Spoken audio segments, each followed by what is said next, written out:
backstabbing, B team. The comments earlier how he wants to finish a Clipper and he wants to bring a trophy. Hey, dude, if you wanted to bring a trophy, you'd take the money to stay on this team and bring the team a trophy. So clearly that wasn't your real intentions. Welcome into Clippers Talk, another edition during the long Labor Day weekend. Hopefully y'all were at a barbecue like I was earlier with the Clips and Dip guys, hanging out with Chuck Mockler and Will Updike. I'm Adam Oslin. This is Clippers Talk. We have another episode coming up on Wednesday. I already said who the guest was going to be. Paul Scheer is going to join the show. Comedian Paul Scheer. If you want to get in the comments section and ask me what I should ask Paul Scheer or give me some notes.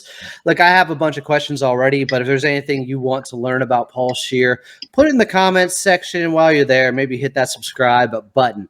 Tonight, a fortuitous guest, considering the news that broke a little bit earlier today. It's our friend Jack Coghlan. You know him from Twitter and from the evil four-letter, but not so evil today because Jack works for them. ESPN, he's a reporter and a longtime Clippers fan, so he's going to spread the good news and make sure they talk about them and present them in a nice light from here on out. Jack, thanks for doing this. I appreciate it. Thank you for having me, Adam. It's an absolute pleasure to be here, and happy Labor Day. At Jack Clips LA is where you find him on X now, too. Start with this. We'll get to the Paul George stuff and what was said on Podcast P with his father on. But first, I want to get your backgrounds so it's a little bit more weighty when we get your opinions on all this subject matter. So how long have you been with ESPN? You look like a young man, at least compared to me here. And what's your background as a Clipper fan? Is you got the jersey? Yes. I don't know. I feel like I'm looking at the flagship store right here. Yeah, I got game worn Elton Brand jersey. Got for my birthday years back. Nate Robinson warm-up jersey. It's actually kind of hot. I'll take it off. But okay. Kawhi shirt under it. Yeah, I have been with ESPN for a year now, and it has been an absolute great time and a dream come true for sure. And as far as my Clipper fandom, I've been a Clipper fan as long as I can remember. Fell in love with Lob City. Fell in love with the pre-Lob City, like Lob City Jr. with Baron Davis and Blake Griffin. And, you know, my dad would take me to games when I was younger, and I just fell in love with the team. I fell in love with basketball because of them. And I've just been rooting for them ever since. You know, I was kind of Lakers and Clippers at the time, then just gravitated towards the Clippers. And, you know, I've always been a fan of the underdog, and I would love to see the Clippers win their first championship. I've been loyal ever since, and I'm going to continue to do so. Is that what part of the draw is? You want to be there when this franchise wins their first championship? That would be more meaningful for you than just being a part of Laker Nation when they win 18? 100%. Like, every year I feel like I make a new friend that's a Clipper fan, or I meet someone new that's a Clipper fan, and, like, it's so cool to connect with Clipper fans. And I know that first one's going to be real special, and everyone's going to be able to come together and, like, just rejoice. And especially with all the heartbreaks that all Clipper fans have had to go through, the first one will feel really, really good. It's going to make it special. It's all going to be worth it in the end. Reporting-wise, I've seen you courtside. I've seen you there. Who are some of your inspirations getting into this field? Who are the people that you looked up to along the way that kind of paved the way for you and made you feel like this is what I want to do with my career? Yeah, I mean, you know, just to start, for sure, Kevin Harlan, my favorite play-by-play commentator. Ralph Lawler, aside from Ralph Lawler. Ralph Lawler would be number one for sure. Then Kevin Harlan on the national stage. I feel like both of them were able to just make anything exciting, especially Kevin Harlan. And growing up, you know, I was just constantly watching NBA games and hearing those voices. And I'm like, who does that? How do you do that? Like, that's a job. You could just, like, talk while you're watching the game. Like, that was always so intriguing to me. Mike Breen, of course. Craig Sager. RIP to a legend with the best suits in the game. Unless you ask Kevin Garnett. He went after him hard that one time. You need to burn this. But yes, RIP Craig Sager. Of course, the Clippers have Christina Pink, who I think is the best in the game currently. You see her also on the NFL side. She's amazing. Oh, yeah. She's one of a kind. Okay. You ever have to deal with any angry coach or player? Was there ever a rough moment that you just had to kind of navigate and get through it? You didn't have any boom goes the dynamite, I'm sure, but I mean, my first time doing sideline reporting, the half did not go well for the team, and the coach immediately did not look happy. It is my first time, so I was just, I was picking up the signals that she probably wasn't in the biggest mood to do an interview, but that's how it is. That's how it is. The job is the job. If Nick Saban says, I'm not going to answer, so stop asking or whatever like that. Yeah, but never, never like, anyone getting mad at me personally or anything like that. Not too combative. Cool. Yeah, So yeah. you're putting them on their heels immediately. They're saying, all right, this guy, he's a good one. We're going to play nicely here with this interview. Yeah. What Clipper would you like to interview most if you could? Current Clipper. It'd have to be Kawhi Leonard. It just would have to be. And how are you getting a lot out of Kawhi Leonard? What are the questions here, Jack? What are you asking him? Oh, I mean, I'd have to think about that one, but there's so many. Like, talk about just a guy you just don't know a lot about. Like, I just want to know like what he does every day. I want to know like what he says. What's his, like the first thing he does when he wakes? I just want to know his day-to-day life and what goes on in the world of Kawhi. I don't know if he'll ever be that transparent. He's a private guy, and we respect that about him. But he's also a fun guy. And True. I think one of my favorite things was when he went on Serge Ibaka's cooking show. Oh yeah. You really got to see kind of a fish out of water there with Kawhi Leonard going outside of himself a little bit and opening up. That was cool to see. All right, so before we get to the Paul George news, we did have some positive news regarding Ivica Zubac getting a contract extension. This was big, not just for Big Zoo, but I think for Clipper Nation. Overall, there's been a lot of positive feedback regarding this. Just where are you when it comes to, I don't know, you got a Big Zoo jersey back there? When it comes to the Clippers starting center, is he your guy? I have always been a Big Zoo fan. I don't have a Zoo jersey. I would love one. I just have to point out, I just had to move the camera slightly away from my Paul George jersey that's there right now. Just You're afraid you're going to upset people? Yeah, I just feel like, I feel like that's the best move for the time being. I'm just going to roll with it. Yeah, I think Zoo's so underrated, and people are hard on Zoo. I feel like a lot, but hey, he's the longest tenured Clipper. He's just always done his job, never really complains. He gives 110%. He's not on a crazy deal at all. Like, it just very like honestly just a lucky get. Like, think like we literally got him for free.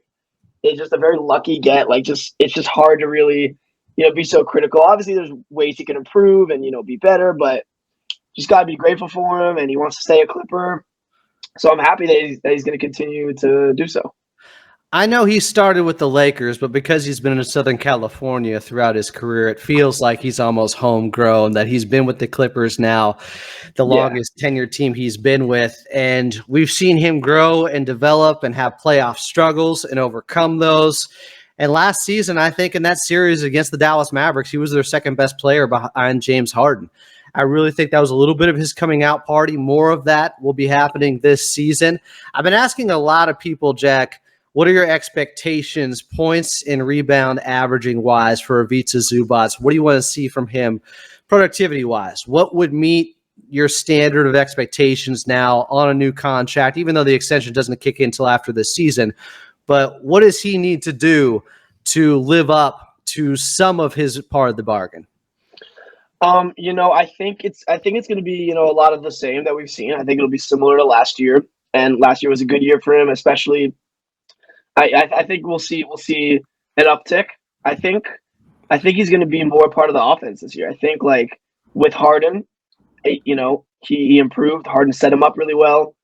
I think he earned that trust for sure once the Clippers acquired Harden, and like we see Harden work with a lot of centers and up their points average. Like, so I think that's my opinion. I think we'll see a little uptick in his points, and he would deliver. He's got his signature right hook that he loves to do.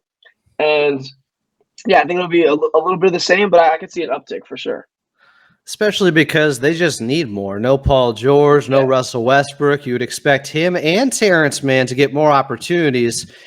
And speaking of Mann, that's another guy who's extension eligible. Just where does he rank? Because he is an all-time Clipper fan favorite. He is truly homegrown.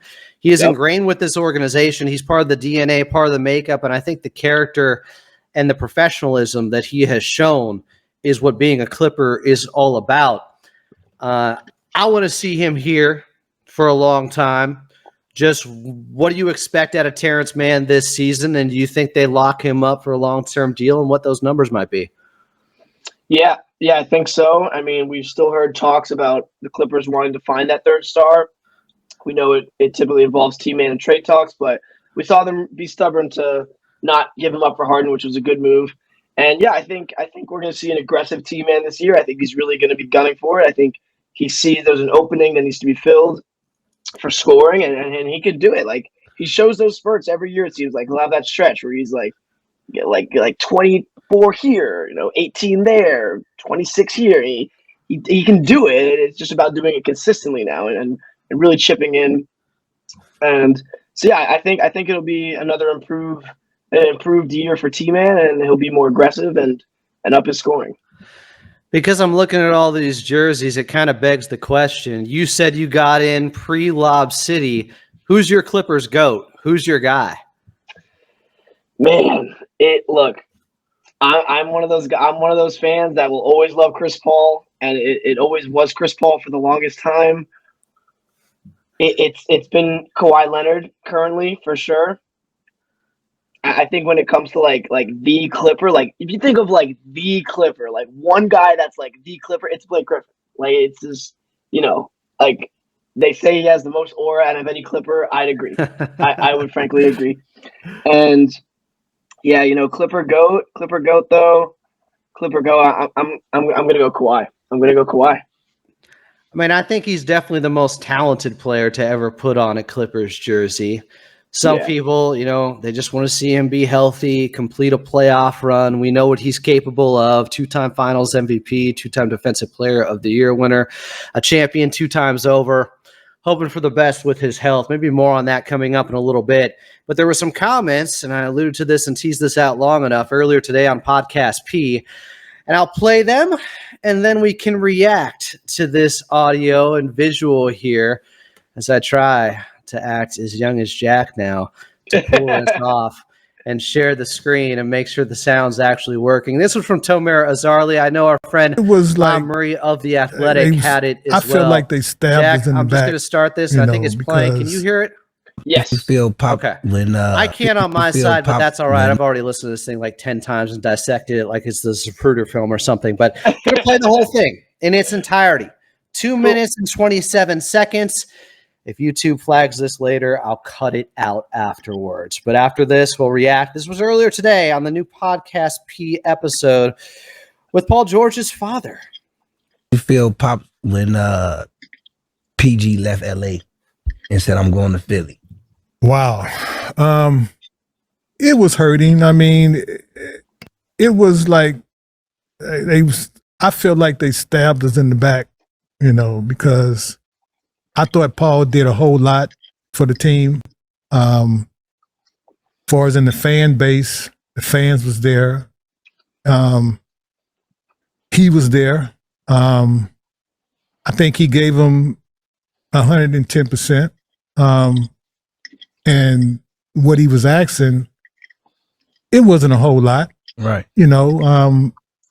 But they seen something different. Now, but I didn't want him just to take anything, so his whole thing, he does stand up for what he believes in. And so he felt that was, that was a bunch of bull that they came at him with. And I wasn't going to sugarcoat it either. I'm like, yeah, I'm behind you 100%. You got to leave, we're going to leave. Yep. And of course, it's kind of put us in a little bump and grind, but hey, it's all good. It's all good. It's all good. It's all good. It's all good. It's all good. You love being at home, but then sometime home could, kind of and that's slow what you I was down. gonna ask you, with him being here all his life and all that, and he's home now. Yeah. Like, it wasn't one of them moments. Look, just take what they're giving, boy. No, it was like, Yeah. I know. Give him what you deserve a little bit. Go. No, it was more get what you deserve. Yes, I love that. Yes, I he love put in that. work for it, and I felt that he should have got paid for And it. you're right. Mm-hmm. He did a lot. I say even more, 120%. Mm-hmm. Yeah, I'm with you. And so that, like we didn't stutter about it. We didn't, well, let me think about it. Like what? They come at you like this? Right. Oh no, you got to go. You got to go. I was looking at, okay, well, we're going to go next door then. But they already spent too much money. You know what I'm saying? You know what? We're going to still come down in the tunnel. You know what I'm saying? It's going to be wearing a different color. You know what I'm saying? All right, there it is. It was, like all the Clippers jerseys in Jack's room, a lot, you could say. It was a lot. And we'll dissect it all here. Right off the top, the thing that stands out to me, Jack, and I know this was a subject you wanted to broach even before this happened earlier today. I know you had thoughts on Paul George leaving the Clippers. I wonder if you're as scorned as CP3 leaving or Elton Brand leaving. I mean, some people turn on Elton Brand and have never forgiven him the way he did the Clippers, and you still have a game-worn jersey from him. But the backstabbing comment, I don't know if that's the appropriate word. In fact, I know it's not. They didn't tell him something and do something else. They were transparent from the get-go. In fact, some people felt like they lowballed him initially because Paul George presented the contract situation at first on Podcast P as just being offered $60 million at the start of the season. Well, it was $60 million plus the 50 should he opt into the last year of his contract, so technically $110 million as a starting point. For a negotiation tactic, that's pretty much what you do as the team. You start low, they're going to go higher, you try to meet somewhere in the middle. But backstabbing, far from it. Just your reaction to that really inflammatory word. And by the way, it's his family. What are they going to say? I commend his dad for sticking up for him. That's what any good father would do.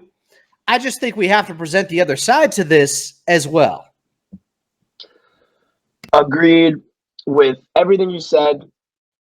And yeah, it's not a backstabbing. It's how it works. It's you produce a certain amount for the team you're on, and what you're offered is going to reflect that. And it's like, I don't know, like, he thinks he gets like some special treatment. Like, no, it's you're on a team. It's like, you're not like, there's just so many words going into my head, but like, you see this happen all the time. You see it with Jalen Brunson just this year. Like, you're going to get the contract for like best for the organization and best for you, like, combined. And it was very fair. It was very deserving for how he produced for the team. And I want to make it clear, it's fair that if he gets $70 million more from Philly to take that money. I don't have a problem with any of that. It's just the fact that we're still talking about this. I thought this was tabled by now. But then he brings up the B team comment, and now this happens. So you're opening up that can of worms, and I guess we have to react to it now, or at least I'm going to. And it's just all the promises he made about bringing a trophy to the organization and how he wants to retire a Clipper. And look, like Jamal Christopher said, you lied! You lied! Okay? You lied about your Hezzy tweens. You lied about everything, all right? I can't do it as good as he did, but he lied, okay? There was a Meet the Grams parody done on this show by Jamal Christopher where he said, "Meet the Georges." And yes, went through all the lines like K-Dot did with "You Lied" a bunch. He also said that was tongue-in-cheek, and he was a big fan, a huge fan of Paul George. I think he still is. This is hard for all of us. I have defended him up until what happened against Dallas in that playoff series, which was just inexcusable for him to only take 16 shots per game without basically having Kawhi or the real Kawhi in that series at all. I had always been defending him because of what happened in 2021 and how he produced on the way to the Western Conference Finals and those last two games against Utah. And it wasn't just Terance Mann, but Paul George was great, and he was very good overall against the Phoenix Suns. But it became indefensible when you bookend his tenure as a Clipper with the bubble playoff run, and then what happened this past season against Dallas, only averaging 19 points per game. I can't stick up for that anymore. Like, he made it really difficult. I agree. And I just think this playoff run like told everything that the organization needed to know. I don't think Paul George necessarily, I don't think he choked. I don't think he like shied away. Like I think like he went to take his shots. He played like he gave it his all. I just don't think there was any better to be had. Like I just think that's who he was. Like this playoff showed like that's who he was. Like I mean, credit to the Mavericks, the way they defended him, the way that they made him play. You know, I think he did his best. Like I don't think I think he did his best. I'll push back against that a little bit. Only because I remember watching, yeah. I think Paul George is one of the most talented NBA players of all time. I think a lot of it is between the ears. It's a mentality issue. When he's only taking less than 16 shots per game, that's just not good enough when you have to be the number one option in that situation. To me, you at least have to go out firing and putting up shots. You have to, or you have no chance in that series. You're DOA. He at least has to get them up. If he struggles because, he puts up 22 or 23 shots and he only hits 7 of them or 8 of them, I can live with that more than him only taking 16 or less. I remember Kobe saying this once before, but you're going to see me go 0 for 20 before you see me go 0 for 10 because he's going to continue to keep firing. I didn't understand that part of it. For me, that was troublesome. I agree. Like you do have to push the envelope, and you can't shy away. I just remember watching and thinking like, okay, I don't think like just from watching personally, like stats aside, like I didn't think, he was not trying to take shots or like just giving it up and like not caring at all. Because of course you don't want to just force up bad shots, but you're right, 16 is too low for a guy like him, and but at the same time, that's just who he is. Like I think that's just who he is. Like he's not a number one. If that was him as a number one, not a number one. I don't think he's number two. To be frank, I think he can. Maybe he was. Right now, it isn't there enough. Like we're seeing all the talent, and I think the 1 and 2 option is maybe a little overrated now. Like we're seeing more team ball, but like, is he up there with Jaylen Brown? Is he up there with like you saw how number 2s have to play? Like Jaylen Brown, like how Jaylen Brown is the number 2, or Jamal Murray is the number 2, or like a Chris Middleton, Drew Holiday is the number 2. Like you saw how well you have to play, and I mean, he was able to do it in 2021, and he became the number 1, and he did it great in that year, but he just hasn't done it since. And I don't think the Clippers are going to invest so much money into someone that is iffy in that sense. I think you're right. I think at this point, 34 years of age, he's probably not even a number 2 anymore, which makes the situation in Philly perfect for him. He can play behind Embiid. He can play behind Tyrese Maxey. He was playing behind throughout a lot of the season, playing off ball next to James Harden and Kawhi Leonard and thriving and putting up huge efficiency numbers. I guess what just frustrates me with Paul George is the ability is there. Like he's a 3-level scorer. When you're 6'9" and have a handle like that and can shoot over the top of guys like that, that has the prototype or the archetype of being a number 1 option. Like the skill set's there. It's just whether or not he wants to do the hard stuff or be aggressive enough or put it on his shoulders. That's what I have a hard time reconciling throughout his career. And just, he's conflicted. I think Lucas Hand said this on our last show yesterday. He seems conflicted. What role he wants, who he wants to be as a player. He thought he was a number 1. Then he realized he wasn't. And then he says he's the number 2 and not even the 1B to Kawhi. But then Coach Lou has to tell him, you're not a number 2. You're a bad mother effer. You're not the glue guy. You're not all these things. There's almost like an identity crisis going on with him as a player sometimes, it feels like. And I don't mean to be overly harsh. I just feel like he's so damn talented, it doesn't make sense. And I'm trying to rationalize and reason through this and figure out what's going on. But maybe in the end, if they end up winning a championship and he's in Philly as a number 3, there's nothing wrong with that. It's just, if you're asking for max money, you're asking for $200 million. And if you could get it from Philly as he did, that's great. But I said a month before free agency started, I wouldn't give him the max.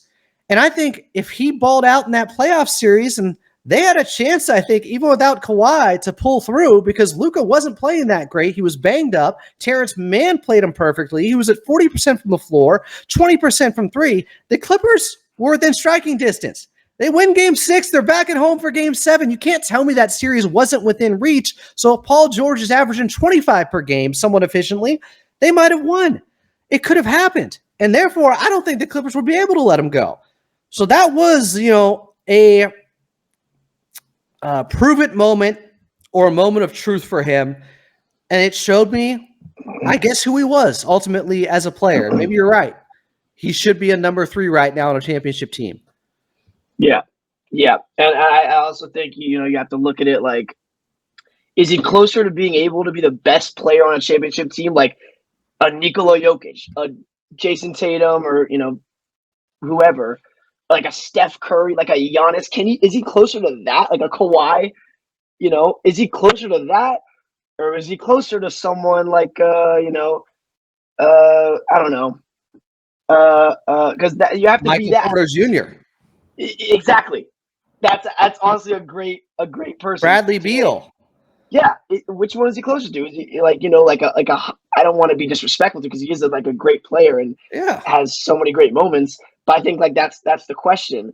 And because to be like a number 2 option means you're like the 1B. It means like you are number 1, but to be in the team role setting, like you're okay being a number 2. And I mean, I don't know. I don't know. From all the years he's played on the Clippers, he had 2021, but other than that, I mean, that's 1 year out of his 5 years.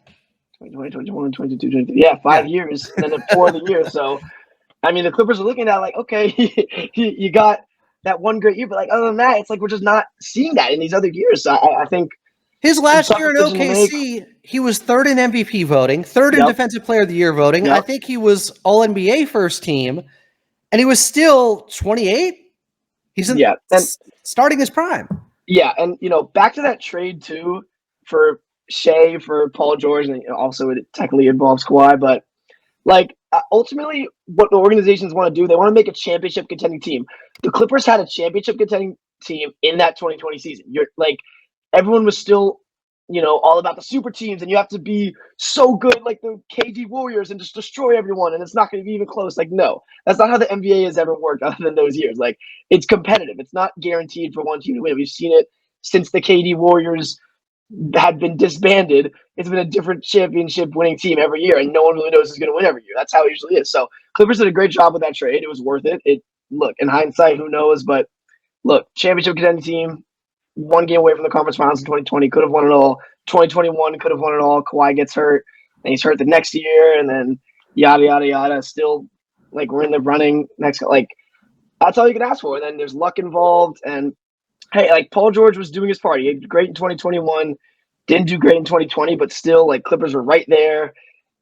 I mean, it's unfortunate, but it's just the way it happens. Yeah, I think the trade was good process. It didn't end up with the result that we wanted.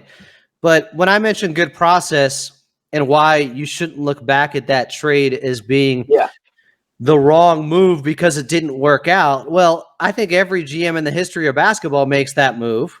Yep. Jerry West signed off on that move. The late, great Jerry West now, who is the greatest exec in the history of basketball. Because, like you said, it's never a given. But you take those chances and swings when you have them available to you, because now if you look forward a little bit, and people are already talking about 2026 free agency and how Luka and SGA could be available. It's like the amount of times where you have a chance to get the reigning finals MVP in Kawhi Leonard, who had just won with Toronto, and a guy who, again, just finished top 3 at MVP and Defensive Player of the Year, and put them together on the same team in their prime, even with some injury concerns at that point, but nobody could have foreseen this. You do it. You do it every time, because that rarely is ever going to come about. Case in point, 2026, how much faith do you have that, you can pry Luka away or pry SGA away at that time? It's so rare. You have to do it when you can. But Paul George, to me, in a lot of ways, just didn't live up to expectations. Was he good? He was good.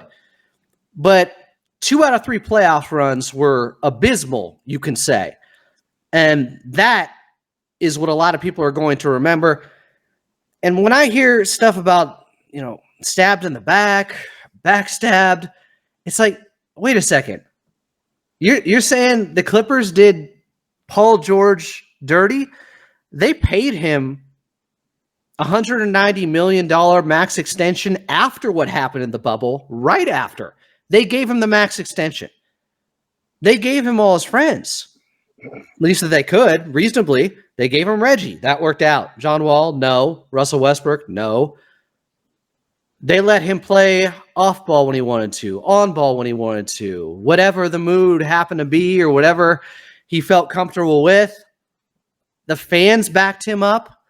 They defended him. They were in the trenches defending him on X, defending his legacy. I defended him after 2021 because there was evidence to do so. I couldn't after what just happened against Dallas. I just don't see it as backstabbed. They didn't tell him he was going to for sure get $200 million at the end of this season. They offered him $110 million to start off negotiations. So I don't know what the surprise was there. And after what happened in the playoffs, still offering him $150 million, the same as Kawhi Leonard, which is what he said he asked for. Just give me what Kawhi got. But then in his own podcast, he admitted that once they did, he said, quote, well, now we're in the ballpark. Oh, wait. You said, just give me what Kawhi got. And then they offered you that. And then you say, well, now we're in the ballpark. Wait a second. So were you so scorned that they didn't offer you that right off the bat? Was it that? Or was it the fact that you always knew Philadelphia had the max and it was waiting for you because they didn't make any moves at the trade deadline and it was telegraphed that they were going to offer you that max slot and you were always going to leave? That's what I think it is, more so than anything. I think he's trying to win in the court of public opinion with Clippers fans right now. I don't think it's necessarily working. Maybe presenting himself as, a victim here. I was backstabbed. The Clippers, they went around me, or I didn't feel appreciated. This type of talk, I don't think it's working. I don't know if it's benefiting him right now to continue to talk about the Clippers. I don't know if Philadelphia fans want to keep hearing him harping about this stuff either at this point.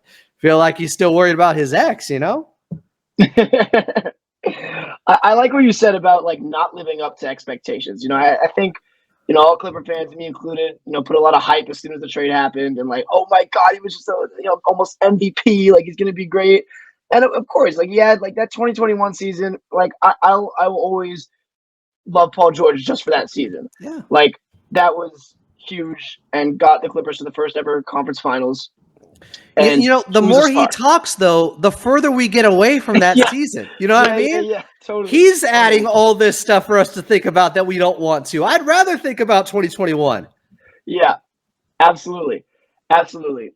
And it's just, I think the Clippers are seeing just the offensive boom and all these players just able to get, 30, 40, with ease. And he's not even really cracking 20 in the first round of the playoffs as the first option. It was a bit of a letdown to watch this year. And I was at that game 5, the worst Clipper home playoff loss in NBA history. And he just didn't even remember he was playing. It just didn't even seem like he was out there. And he he's a great player, but yeah, it was a bummer. It was a bummer for sure. Well, and I also think, as talented as him and Kawhi are, and as, good friends that they are, I remember there was a video on Twitter of them still at the club together in Vegas this offseason after Paul George left. And they're so good on the court, together, just their individual talent. I have to just be honest, through seeing them through all these years, it's been 5 years seeing Kawhi Paul George joined the Clippers 5 years ago. It's been 5 years, 5 seasons, the playoff runs. I just don't ever think they meshed perfectly as star duos should necessarily. I could be wrong. I just never saw that.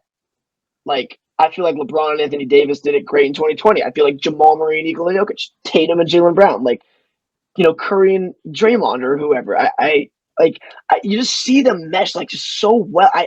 I just maybe it just wasn't consistent enough. There was injuries. I maybe just didn't see it consistently enough, but that was just my opinion. And No, I think it's a good then it comes point. down to this them being super talented to get the team by, and they're barely available, and maybe the talent wasn't there enough to do so. So yeah, that was just my thoughts that I've I had. think it's a really good point because it felt like at times they won on overwhelming talent rather than chemistry on court, gelling and meshing and all that. And it's almost tragic in some ways because they did have a win percentage together at around 700, which is elite. Yeah.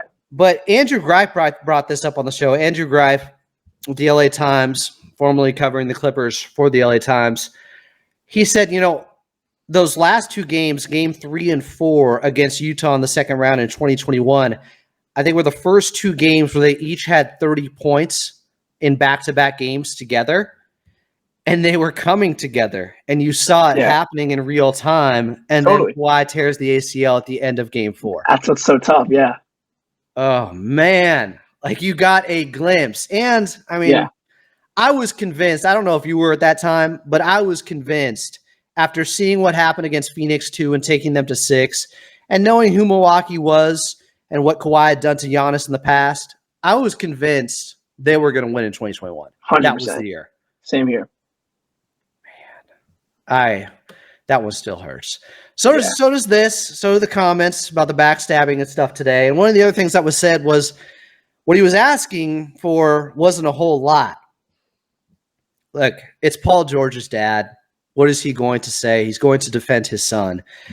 But it's like, well, it's not nothing. It's $200 million. I don't understand that part of it. And he said talking about Paul George that Paul felt like it was a bunch of bull that they came at him with. That's, I think, the exact quote. Well, if they offered 110 at the start of negotiations, which is what it was, if you look at the 2 seasons before that, Paul George played a total of 87 games. I don't think 110 million after that is this slap in the face, low ball offer when you're starting negotiations, obviously, and they know Paul's camp is going to counter. I don't understand that part of it. Are you with me, Jack? I'm with you. This feels like, I don't know, revisionist history or just looking at it through, and everybody's going to look at it from their side. But some are screaming right now, well, what about Kawhi? Well, Kawhi missed a lot of games too. In the end, I think he missed about 40 more games in his Clipper tenure over 5 years than Paul George missed after missing an entire season being out with ACL. 40-game difference. My point has always been the difference in games played between them isn't as great as the difference in play between Kawhi and Paul George when they are both available. Kawhi is just so much better and so much more reliable in big moments in the playoffs. So even though he missed 40 more games than Paul George, I think he made up with that by being superhuman against Dallas just to get out of that first round in 2021 with the 45-point game in a must-win situation on the road in Dallas, which I think is one of the greatest games of all time. So when people point to, and I heard this from Fred Rogan on AM 570, he asked me this before, did the Clippers pay the wrong guy? I'm like, no. I tweeted this out earlier today.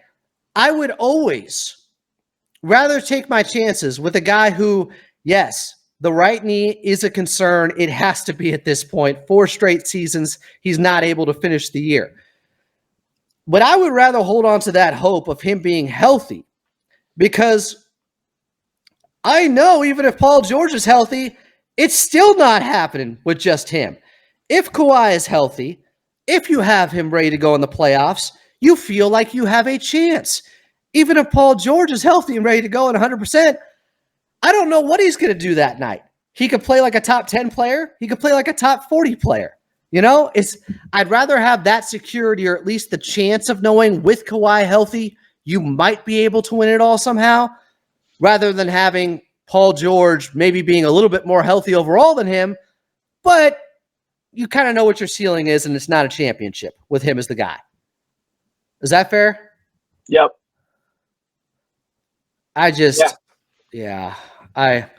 Some of the comments, and again, it's his dad. What are you going to say? What's Paul George going to say? He kind of was co-signing and nodding his head to all this stuff earlier today. Yeah. But go ahead. Yeah, like you said earlier, him taking that money from Philly isn't crazy. It's like, it's a business at the end of the day. You wanted the money, okay. And I think you're right. It's the comments of like the backstabbing, B team. The comments earlier how he wants to finish a Clipper and he wants to bring a trophy. Hey, dude, if you wanted to bring a trophy, you'd take the money to stay on this team and bring the team a trophy. So clearly that wasn't your real intentions. And hey, it's fine. Like he wanted to go for the money. It is what it is. Like even if he stayed for the money that was being offered to him, obviously doesn't guarantee a championship. But I just would have loved to see this Harden, Paul George, Kawhi trio just with a training camp, with the season, maybe some injury luck.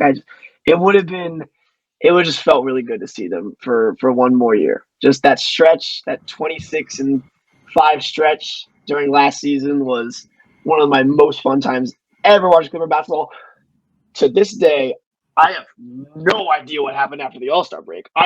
It was a new, different team. I don't think I've ever seen a team just flip onto the off switch like that before. I was reading a bunch of Reddit posts as to what happened the other day, and I still can't really pinpoint it. Maybe it was just cooling off, but that looked like something else. I don't know what your thoughts are on what happened there. I mean, obviously Kawhi ended up getting hurt, but yeah, that was a crazy time. Part of me, I don't want to read too much into it, but Paul George kept making this comment after the season that whatever he does, and we know he signed with Philly now, it's not necessarily about chasing a championship anymore. It's about playing basketball the right way. And of course, at his Philly press conference, he said that was taken out of context. It was not taken out of context. But unless you said, just kidding afterwards, there's no way it could have been taken out of context. But it seemed like shots maybe at James Harden, and he didn't like his role playing off ball, even though he was uber efficient at it. And it was a great fit for him. And the 26-5 run was incredible. And by the way, Lawrence Frank said in that Team USA presser regarding Kawhi Leonard that they had already upped the offers without agents even asking after they saw the team click in with James Harden like that and play at that high of a level. So it all depends who you want to believe here. I'm inclined to believe the Clippers in this case because Paul George already misrepresented immediately the contract situation when he acted like they only offered him $60 million when that was going to be added on to the $50 million, which means $110. But I wonder if there was some conflict between him and James and clashing of styles and playing styles and James having the ball in his hands a lot more. Maybe this was one of those moments where Paul George wanted to be more on ball. I also wonder if they felt like they did enough to prove that, okay, we can be elite. We finished top 4. We're fine. Just stay healthy and we're good. So if we play like a 500 team for a month and a half, we're all right with that. Or if it's just natural because they gassed themselves out a little bit going that hard to maybe prove what they could be at the top end or at their ceiling. And they're an older team. And you had the Ivica Zubac injury, which hurt them around that time, as he was really starting to get it going with James Harden. As you mentioned earlier, that 2-man game was so good. I think Zoo was averaging like 13 and 10 for about a month and a half before the calf injury. So I think, it's always a confluence of things, but it is kind of a mystery how it went that sour. You start to speculate about locker room stuff and then things that Paul George said. It led me to believe maybe there was something going on with him and James Harden because he was basically saying, don't get me wrong, James is a great player and stuff like that. It's like, it's also interesting how, and he joins Philly too. And obviously James didn't have the best experience towards the end and that ended pretty much in an ugly way. So Paul George is acting almost like how James did with what happened with him and Daryl Morey. And there's nothing that says the Clippers told him one thing and then did another. He hasn't said that. He never said that. That's where backstabbing would be appropriate to use. But it doesn't sound like that ever happened. So I don't get why they're still just harping on this with the Clippers. Obviously, he's hurt and maybe he wanted to be a Clipper and stay here. But if it was only under his terms of getting $200 million, then that's fine if he wants to leave. But it's also fine if the Clippers don't want to pay him that much at this point. Because even like you said, it was tantalizing, the 26-5 run, and it would be great to see a full training camp with these guys. But it turns into another what-if story with this team, I guess, with this era of Clippers basketball. Yeah. And who knows, one injury and then, there it is next season. So, yeah. Look, at the end of the day, I don't necessarily fully blame him for leaving. I just feel like it felt really icky. It just felt icky. It really did, with all the comments and he promised to bring a trophy. He wants to reach. He says all that. I mean, he said that with like every team now too, which is pretty crazy. And look, he's gonna be missed, no doubt about it. He's gonna be missed. But I think it could still be an exciting year for Clipper basketball. I think. I'm hyped to see Kevin Porter Jr. I've always been a fan of him on the court with his game, and he's had some crazy games. So I think it was still a good addition, like taking a flyer on Kevin Porter Jr. Because if he shows out, he can get buckets. He's getting 50 on Drew Holiday. Like the guy can score. So Derek Jones Jr., Chris Dunn. I think losing Westbrook is also a big loss for the regular season. Oh, that's fair. That's fair. Yeah. But yeah.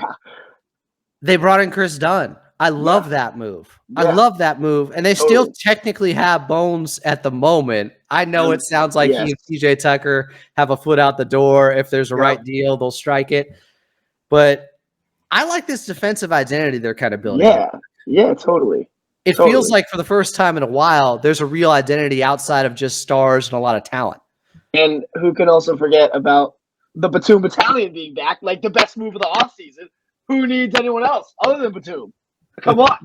That's all we need. Well, we need Lily Batum as well on Twitter and showing love to the fans. Shout out Lily, of course. No doubt. You get the Batum family is just, I say it a lot, royalty. Clippers royalty. Yep. Not many players in NBA history in just 3 seasons as a role player have made the impact that Nicholas Batum has with this organization and this fan base. We love them. We love them. So I am looking forward to this season. And I would love to put a button or a bow or shut the door on the Paul George situation and not have to talk about it again till he returns on November 6th, that game against Philly. I just don't know if he's done talking about it yet. I understand he has a podcast. He has time to fill. But I don't see how it serves him well to call them the B team when it seems like he's trying to get Clipper Nation on his side and be like, it was me versus the organization. They didn't do me right. I don't think it's working. I think now there's like a 90% boo coming for him at Intuit Dome. What do you think about that and just how fans are going to react to his return? I agree. There's going to be boos. Oh, I'll be one of them. There will be an immense amount of boos for sure. Really get the tribute video, Adam. I think he's going to get the tribute video. I think, look. Oh, of course. He's going to get the tribute. There'll be a fun applause, but then it's going to be boos for sure. And, I think his dad also said how, hey, at least he was available. He was more available than Kawhi. I wouldn't say he was the most available star in the league for sure. He still had his he missed 130-something games. So Kawhi missed about 170.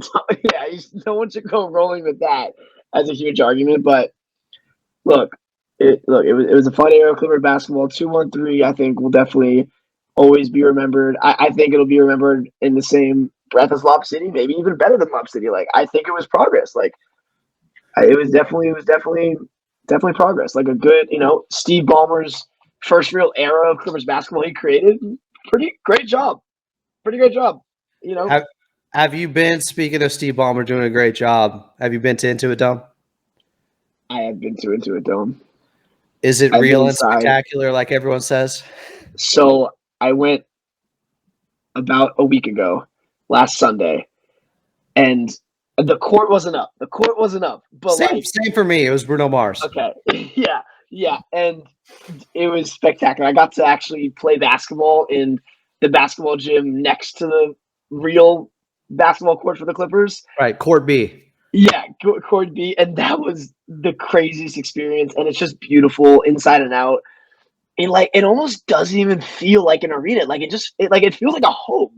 Like it feels like you're just going into someone's home. It's just so simple. You just park, you just walk a little, and you're just in there. Like crypto, you park, you walk a mile, and you wait in the line. You get it's just like you just stumble your way in, and you're at the game. It feels like it was so cool, and it's just so one of a kind. And like that Halo board looks fantastic. And like the seats are so cool. Like it's just Steve Ballmer has figured out the most ideal way to watch a basketball game with this new arena. Well said. I like Thank that. you. We might have to end on that. That's pretty good. Jack, where can everyone find you? What's your next game for Espen? I mean, let everybody know. They can find me at Jack Clips LA on Twitter and Jack.Coghlan, Coghlan on Instagram. And next game is to be determined right now, but Okay. I will keep everyone posted. You're good. Yeah, thank you so much for having me on. This has been so awesome. I'm always down to talk Clippers basketball. Like it went for 50 minutes. Like that's nothing. That's just another Clipper talk. Simple. We're scratching the surface. Oh yeah.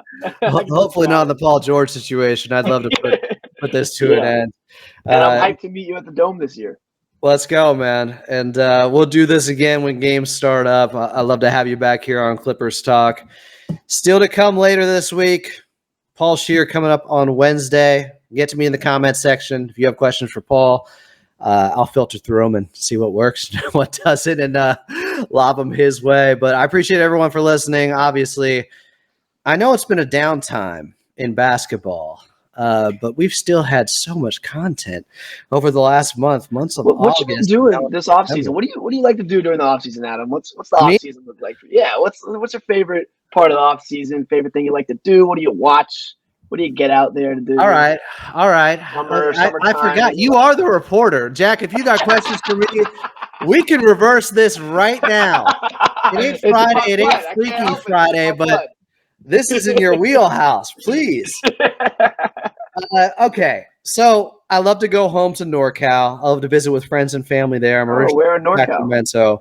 Sacramento area, Granite Bay, Loomis, Roseville, Rockland. I always go home a couple of times, have some nice visits.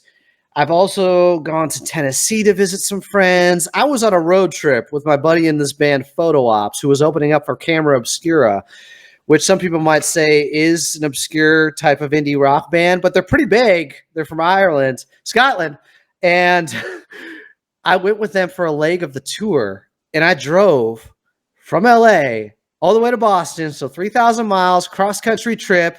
Along the way, we went to Colorado. We were in Utah, Indiana, Kansas, Philadelphia. So we were there before Paul George was. Did you get any comments on any Clipper gear in Utah by chance? I think I saw somebody else wearing some Clippers gear, and I was like, right on, man. Yeah. Real team in LA. That type of thing. So I was showing off my Clippers support. So I did that this summer. And then, I just stay up late watching stupid stuff on Netflix and commenting on it, usually on an Instagram post at Follow Adam A, Clippers Talker. I think Clippers Talk at Follow Adam A. I forget. It's just search Clippers Talk on Instagram. Last night, I was riffing on this awful show on Netflix. It's a Spanish show, and it's subtitles. That's not a problem. I watch a lot of international foreign film stuff. I like to think of myself as a pseudo film critic, but it's called The Accident. Let me tell you about The Accident.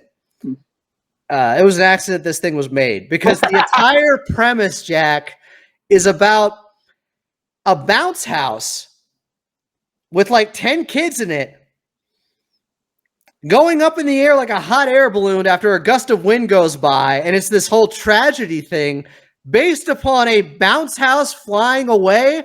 Like like it was Dorothy's house in Wizard of Oz. Like I didn't know a bounce house could turn into a hot air balloon that easily. So it seems really melodramatic and over the top and like real manufactured drama. And it's bad. but Wow. so bad it's good type of stuff. Okay. That's what I've Interesting. been at. That's that and trying to get to 10% body fat right now, which has been a challenge. Over the weekend, I ate very poorly as it is a holiday weekend. And so yesterday, I ended up running on a treadmill, speed of 12, no incline, easy on the knees. But I did a half marathon, 13.1 miles, just on a treadmill. No big deal. I'm not special. Just to cut down after eating all those calories, because I have a goal to get to 10% body fat before the Clippers season starts. So I got a little over a month and a half now, and I will get there. Why do I have this goal? Kawhi's shredded. I want to feel better about myself too. That's all. I love it. I see the progress on Twitter. You know, it's going well. It seems like it's going well. I also I love the new Clippers radio play-by-play guy, Carlos Jimenez. I think he does a great job with the play-by-play. I see you guys, you know, in the booth, and he seems like a great personality. I like his reels too. Your response to me on Instagram, like what's he like? What do you know? Carlo Jimenez is him. He's great. He's fantastic. I had some feelings of trepidation losing Noah Eagle, who I would call the young GOAT, appropriately so. Everybody has found out now after what he just did for Team USA for the Olympics on NBC, and now Big Ten Saturday Night is back. He is just an incredible, incredible talent. And so I was like, oh, gee, who would have to follow that up? Those are big shoes to fill. And Carlo has just been spectacular. It's been a seamless transition. I love the guy. I couldn't be happier getting to work with him. And I think he might be coming on the show later this week. But wonderful. Tell him I said hello, please. I'll tell him what's up. He's probably going to be watching this. He's built like that. He watches everything. He listens to a lot of the Clippers podcasts out there. He's constantly taking in information. Like, he is a grinder, a hard worker. When you combine that with the talent, you got something special. And he has buddies. I did not expect him to be able to be getting up like that on his last Instagram video where he's dunking. Did not expect that. Very pleasantly shocked.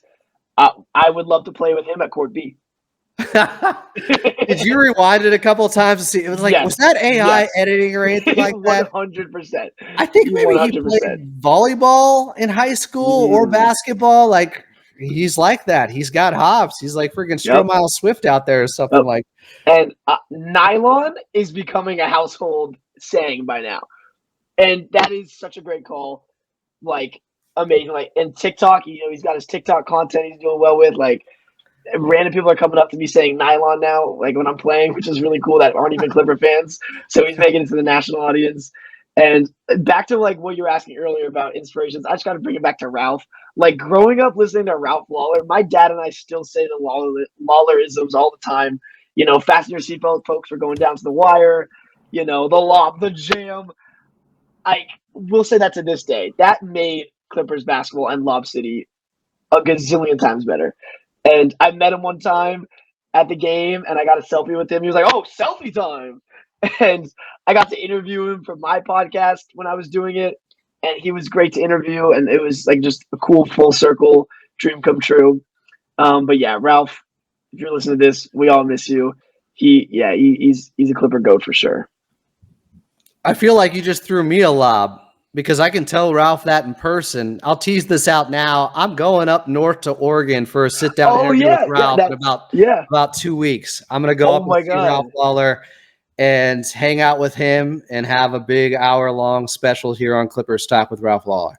So I'm excited. Oh, my goodness. If you need any help with that, I will make the trip. I went to school there to play basketball for a time. I would absolutely go. All right, we'll see what happens. I'm slated for, I don't know, it's 2 weekends from now or something like that. But yeah, everybody keeps talking about missing Ralph, and I've been thinking about him a lot too. And with his best friend and Bill Walton passing this year, wanted to connect with Ralph, talk with him, get his thoughts on this Clippers era, by the way, ending with 2-1-3 era and all that. So I'm excited for this. It's the first time I brought it up here on the show, so I thought it would be appropriate since you brought him up. Yeah, I mean, I also thought him and Mike Smith were a great duo. I heard, you know, Mike Smith and the organization, they had some type of things happening. And I don't know about these things, Jack. We don't. I don't really know either. I don't know. It's just the word on the street. But I mean, I just thought they had good chemistry when they were on the call together. But yeah, Ralph was great. Love Ralph.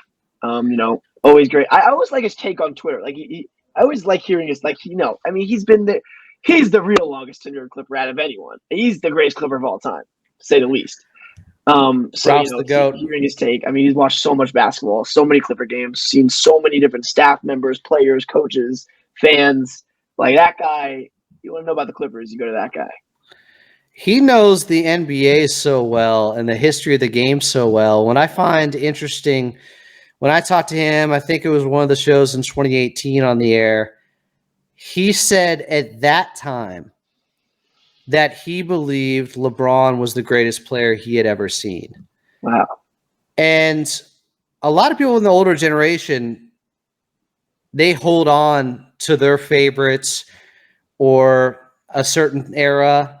And Ralph has always adapted with the game and has never done that and has been very objective with it. And I want to press him on this and see where he's at with that conversation as well. So we'll talk mostly Clippers, but it's not like there isn't a GOAT conversation happening every day on X.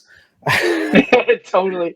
So do you call it X? Are you an X user? I always think about what people want me to call it, what makes it easier to convey what I'm talking about here. So I still like to lean on Twitter because it's easier to say tweets. I think even Elon Musk was asked about this, and he had a really hard time with, so what is it when somebody puts something out and it's called X? Because it used to be called tweets, and he was like, posts. Nah. It doesn't sound the same. It doesn't feel the same. It does not.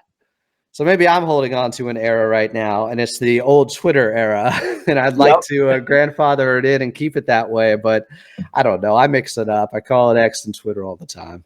Yeah. And what do you think of the rebrand? Do you like the colors? Do you like the jerseys, the merch? I see you wearing the hat logo. This is the new dad hat. I don't know if it can still be called a dad hat if I have the hologram on the bottom because I'm trying to be cool. But I love this is, I think, the alternate A logo, they call it. And this lettering is fire. I love this LA font. I am a big fan.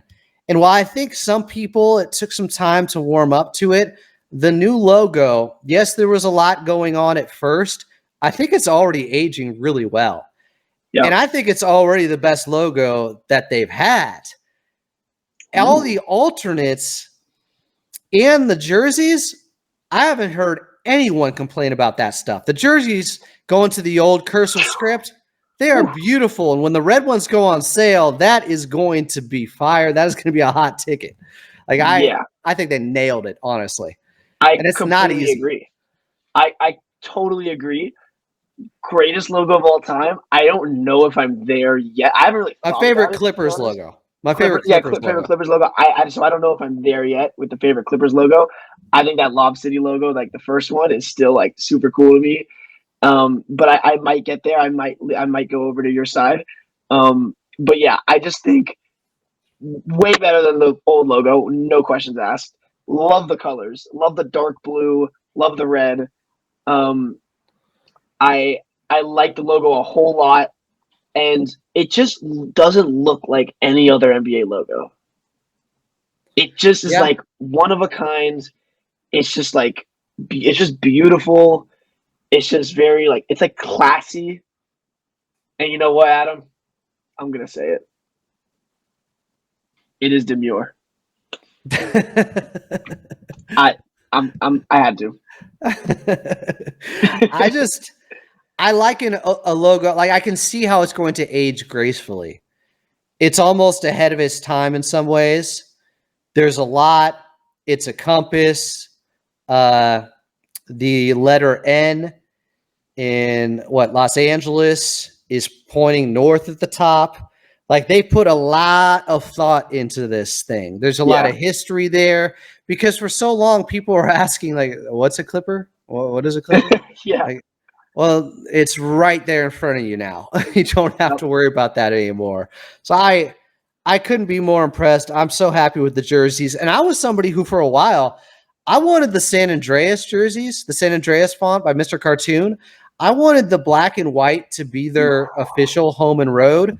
But I get the fact that you're losing some of the history then with Clippers colors and you're looking too much like San Antonio. Yeah. I still wouldn't mind it being an alternate here and there. But I like, in the end, they made the right decision with the red, with the blue, with the white jerseys.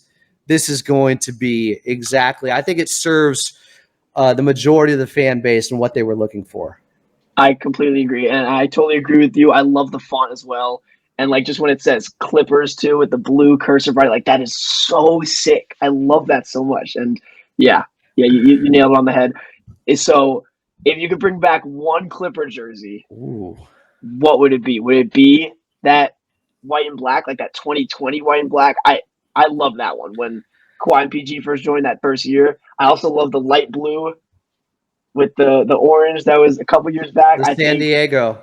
Yeah, I'm personally a fan too of the light blue sleeve ones that Chris Paul and Blake Griffin would wear. Like those ones, those three, those would be my three. I'm just glad I don't have to say I'd bring back the red ones because they're doing it. Exactly. Yeah, It's done. I would go with those or the blue. Maybe they can even bring back the blue from the Lob City days because that was a special colored blue and it looks different than the current one, so they could bring that back. I think those are hard. I wear those in 2K all the time when I use the Clippers. So yeah. I like the light blue. I think it was homage, not just to the San Diego Clippers, but there was some Buffalo Braves stuff maybe in there too. Yeah. I know there were official Buffalo Braves jerseys that they wore, throwbacks. But the light blue from a couple of years ago, San Diego ones were nice. And the San Andreas, it was, what's the one they wore on the cover of Sports Illustrated that said reinvention, where Paul George and Kawhi were in the front. And then I think you had Lou Williams, Pat Bev, and Montrezl Harrell behind them. And I think Kawhi was holding the ball out like this because he can palm it better than anybody. I think were those the black or the white ones, San Andreas ones? Whichever those were. I believe those were the white because if it was Lou Will, that'd be. I believe that what you said. That sounds right. Yeah, white. The 2020. Yeah, I'd still have those. I was happy to see that they're not fully out on the Mr. Cartoon San Andreas because if you saw in the arena, one of the areas where they had all the high school jerseys, a bunch of them were around a San Andreas Clippers. Can't remember if it was a big jersey or if it was a big banner, but it's not, being redacted or anything like that. I think it could make an appearance again. So I'm happy about it. Yeah, and I just feel like they're always bringing new ones out every year. And I think they always have some cool creative jersey that they're bringing out. Like I think just keep bringing these cool new ones too. Well, what'd you think of those gray ones that just came out of nowhere? Remember those gray ones? Next question. So rare. Some people die by those ones and fell in love with them. There was always going to be some, like, as long as some fans were happy with it. Like, I don't know if they'll make an appearance soon. Who knows? But, there's different strokes for different folks. I don't know. Yeah. I wasn't in love with them because I think part of it was disappointing because people thought, this is it. The red are coming back. And then it was a gray one. And everybody was like, ah. True. Yeah. There's a bit of a letdown because of that. But I don't hate any of them, really. There's not too many that I would say are bad or god awful. Anything else? I might be. You've done good work. You've done good work. This impromptu Jack the reporter here, handling business on Clippers Talk, making my job even easier here, throwing the questions my way. So I like the role reversal a little bit. He is at Jack Clips LA on Twitter. Beautiful. I'm at Follow Anime there, at Clippers Talk on, where am I there? TikTok, YouTube, and then on the gram, it's at Clippers Talk, Follow Anime. That's where you can get to me. Paul Shearer will be our next interview coming up on Wednesday. This has been a lot of fun. For Jack Coghlan, I got that right? Coghlan! It had been so long since I said it at the start of this interview. No worries. The struggle is real. It's getting late. Hey, it's Labor Day, man. What do you expect from me? I'm still doing shows here. Give me a break. For Jack Coghlan, I'm Adam Osland. This has been another edition of Clippers Talk.